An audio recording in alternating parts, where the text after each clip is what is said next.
Many businesses will say market analysis is where you really need to do your homework. As a teacher, I have seen plenty of kids come to class without having done their assignment the day before. Then when they take their test, they will really struggle because they didn't know the concepts. Some even fail. Running your own business has similar parallels. You can have a fantastic product or service, but if you don't know where you fit in or who your competition is, your survival rate might be 10% if you're lucky. In this video, I will go over the 5 important pieces you should research when doing your market analysis. The industry analysis section of your business plan will cover just what you know about the business that you're in. In this section, you will want to cover statistics about the size of the industry, meaning how much money in sales does this particular market have available for all businesses.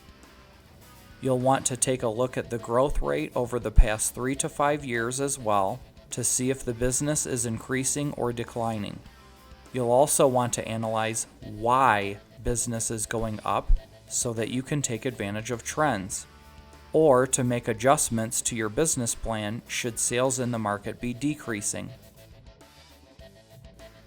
It is important to know exactly what makes you different from your competition. But we're not talking about just your secret recipe that your mom gave you for your pizza sauce. You will want to know every detail about your product and your business in every facet. You can later use this information to analyze how you are different than your competitors in the competitive analysis section. Let's say you're a pizza restaurant. Your initial thought on how you are different will likely be about your ingredients or methods about how you make your pizza. You might even throw in that you have amazing customer service or your restaurant's atmosphere is unique. That's a great start, but let's explore how else you are different. Where is your location of your restaurant? How much do your products cost? What are your store hours? How much training and experience does your staff have? How do they interact with your customers differently than anyone else? What do your online reviews look like? How many reviews do you have?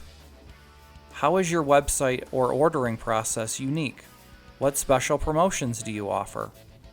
How do you reach out and give back to your community?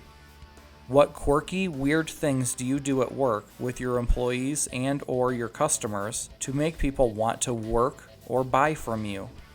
How do you surprise and reward your regular customers? Leave no stone unturned. If you have something exceptional going on, prepare to exploit it against your competition. Knowing your target market is the most important piece of your market analysis. You have to know how many customers will actually want your product at the price you intend to charge them. The more specific your demographics on your customers, the better focus you can have on meeting their specific needs. Geographical location, family makeup, educational levels or specific occupations, lifestyle information, age, gender, or just about any other character trait could identify your target buyers.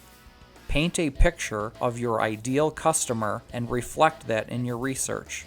If you have multiple demographics, describe the most important identifiers of each group separately. An example of a specific customer base would look like this: a married male between the ages of 30 to 45 with an annual income of $50 to $75K a year, with some college training and leans politically left on the progressive side of politics. With this information, you can really narrow down how you advertise and market your product to a specific set of customers. This will usually generate a higher success rate in sales over time if executed properly. The market share in the business world is how much percentage in dollars one company takes out of the total amount of dollars from a specific market. So let's take pizza sales for an example. This chart was taken from Franchise Direct.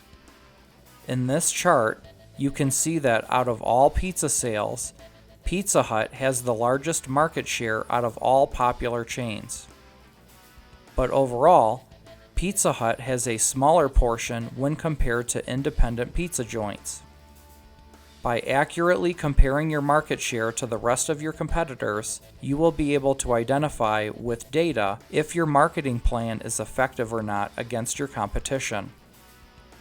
Without a clear understanding of your particular market share, you could easily convince yourself of elevated sales projections using misleading data.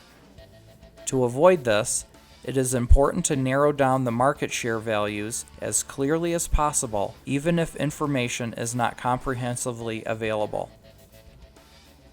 The aim of the competitive analysis is to give a fair representation to your direct and indirect competitors. Your direct competition are businesses that offer the same product as you. Indirect competition are businesses that have similar products but not directly related to your line of work. For example, Pizza Hut's direct competitors are Papa John's and Little Caesars.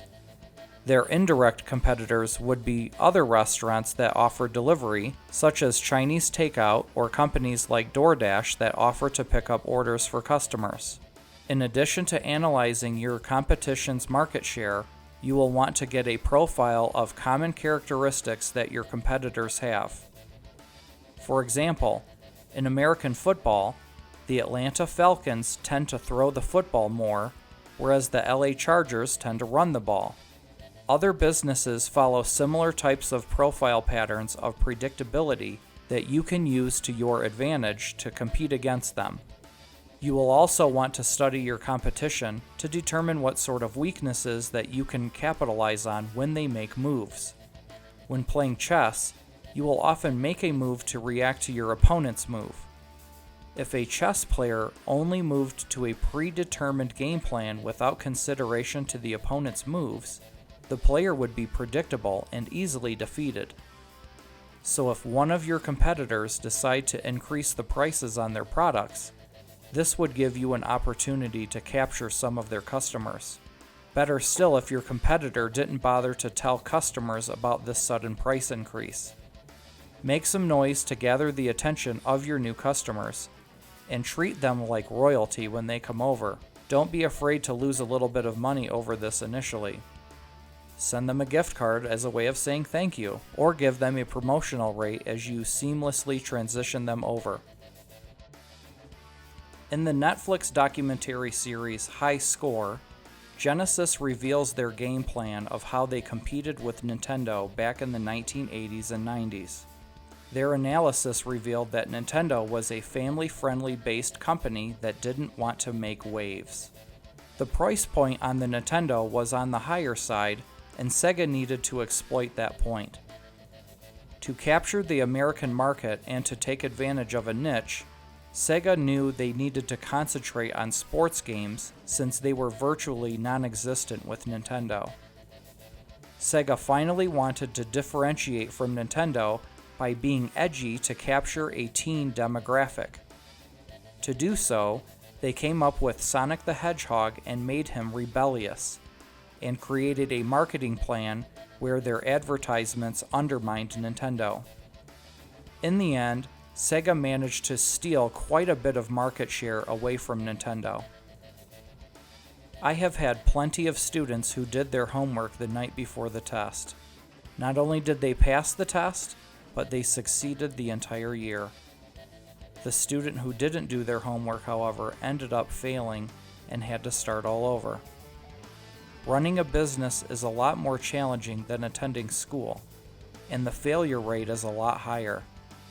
Doing the homework is often the difference that a company needs to do in order to survive. I know it's hard, but I know you can do it. Keep up the good work.